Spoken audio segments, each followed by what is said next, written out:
Sometimes the people who watch you the closest are the ones you never notice. One hid behind a screen, the other stood in plain sight. Tonight, you'll hear two chilling stories, one of a classmate who never stopped watching, and another of a friendly neighbor who was anything but harmless. If you enjoy dark, true horror stories like this, hit like, subscribe, and turn on the bell icon, because you never know who might be watching next. On to our today's story. That first morning after vacations is etched into my memory. The winter sun was doing its feeble best, filtering through the ancient trees on campus. I walked into the lecture hall and spotted him immediately. A new boy, sitting in the corner seat.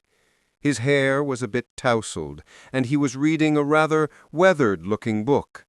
The professor introduced him as Kaya. 2 weeks passed, and Kaya didn't speak to a single soul. He was a ghost in the corridors, always alone, sometimes haunting the library, sometimes the deserted nooks of the campus. My curiosity, that great underminer of good sense, eventually got the better of me. I found him on Snapchat and sent a request. He accepted within 2 minutes. The first message popped up. "You like birds. There's a sparrow on your rucksack." I was stunned. My rucksack did indeed have a small bird sticker I'd put on just the week before. "How could you see that from all the way over there?" I typed back. The reply was instant and chilling. "I see things up close. I've always been watching." And so, for the next month, Kaya became my digital shadow. He noted every little thing with the precision of a museum curator. "Your pen is blue today. The red one from yesterday suited you better," he'd message. Or, "When you're worried, you tap the table with the fingers of your right hand." It was unsettling, but I brushed it off as intense social awkwardness. Then, one day, I found a new book in my locker, The World of Birds. My name was engraved on the cover in gold letters. I had never bought this book. That evening, a Snapchat message arrived. "You like bird songs. Last evening in the garden, you smiled when you heard a nightingale." That was the moment the first real chill went down my spine. I started locking my dorm room door. The next day, I confronted him in that deserted corner of campus he frequented. He arrived smiling, as if nothing was amiss, a situation more unsettling than finding a wasp in your teacup. "It's you, isn't it?" I asked, placing the tiny camera I'd found in my room on the bench between us. His smile widened. "Yes, it's me." He then opened his phone, revealing a gallery of hundreds of photos of me, in class, in the library, walking across campus, even in my dorm room. Each was meticulously time-stamped. "Why?" I asked, my hands trembling. "Is this how you make friends? One simply doesn't collect surveillance footage instead of swapping Instagram handles." He offered no answer. Just that silent, glinting smile. It was profoundly awkward, worse than a silent car journey with your parents. "Say something. Why on earth would you have so many pictures of another bloke? It's utterly creepy." I finally stormed off, my frustration bubbling over. I woke the next morning to find my window wide open. I was certain, absolutely certain, I had shut it the night before. My heart began to race like a startled pigeon. I asked the other lads in the hall if they'd been in my room. Everyone denied it. With a sinking feeling, I checked my phone. There, on Kaya's Snapchat story, was a picture of my very own window, swung open in the dead of night. The penny dropped. This wasn't just social awkwardness. This was a full-blown, mentally unwell, grade A creeper. This called for something sterner than a strongly worded letter. I called the police. When they investigated, he confessed to everything. The officer asked him, "Why were you doing all this?" His reply was a masterclass in understatement. "I don't know. It was just happening." Today, I've left that town and that society behind for London. I've changed all my social media. Everything is locked down tighter than Fort Knox. But even now, when I see someone reading an old book or when a bird starts chirping, I can't help but look over my shoulder. I've learned my lesson. Never let a stranger get so close that they start counting your breaths. Otherwise, you'll end up with nothing but bother. The shadows, well, they always linger. I have no idea if he meant me any real harm, but the whole affair was decidedly dodgy. Because it's better to be safe than sorry, and sometimes the quietest person in the room is the one you should keep the closest eye on. Bit of a cheek, really, ruining a perfectly good cuppa with all that stress.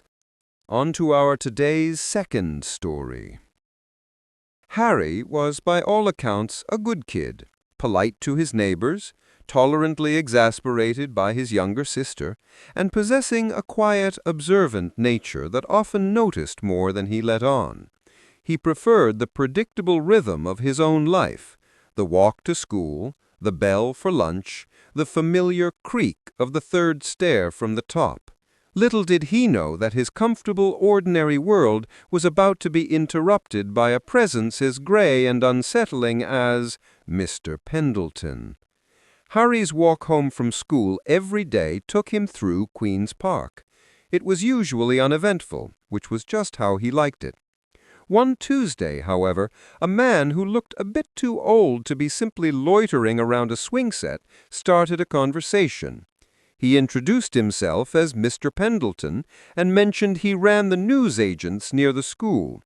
Harry, being a polite boy, gave a non-committal, "All right," and tried to scuttle off. But Mr. Pendleton began waiting for him every day.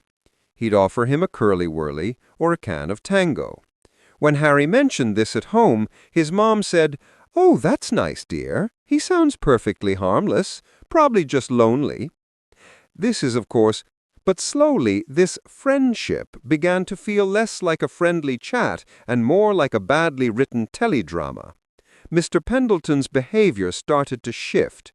It was subtle, like a cloud passing over the sun on a bank holiday. He was no longer confined to the park. Harry started spotting him outside the school gates, offering a little wave that felt more like a mark of ownership than a greeting. He asked for Harry's mobile number. Harry, with a gut feeling stronger than his dislike of Brussels sprouts, refused. Yet a week later, a text arrived from an unknown number. "Hope you did well on your maths quiz, Harry, M.P." He'd clearly used the school directory, a triumph of bureaucracy over common sense. The messages became creepier. "The blue jumper looks smart on you," or "Your footwork at football practice was impressive yesterday." Harry was properly creeped out. He told him to stop. The man just smiled a thin, watery smile and said, "I'm just looking out for you, my boy. No need for the fuss." One evening, walking home, Harry got the distinct feeling he was being followed. He spun around, but the street was empty, save for a man walking a dog that looked as miserable as he felt. He tried telling his dad, who was halfway through a crossword. "Don't be silly, chap," Arthur said without looking up. "Mr. Pendleton, he sells me the Racing Post. Seems a solid sort." Harry felt utterly alone. His phone was now a source of dread, buzzing with messages and missed calls. Mr. Pendleton's tone turned. "I saw you with that Oliver boy today. I'd prefer it if you spent your time alone." It was less a suggestion and more of a command, delivered with the passive aggression of a neighborhood watch coordinator. The final straw came on a drizzly Saturday at the High Street. Harry was with his mate when he spotted a familiar beige Vauxhall Astra parked ominously outside the boots. His blood ran colder than a penguin's picnic. He quickly ducked away from his friend, his heart pounding. His phone rang. It was him. "Harry, I can see you. You're on your own now. Hop in. I'll give you a lift home." Harry's stomach did a somersault. He looked around frantically, but Mr. Pendleton was nowhere to be seen. He was watching from the shadows, like a politician avoiding a difficult question.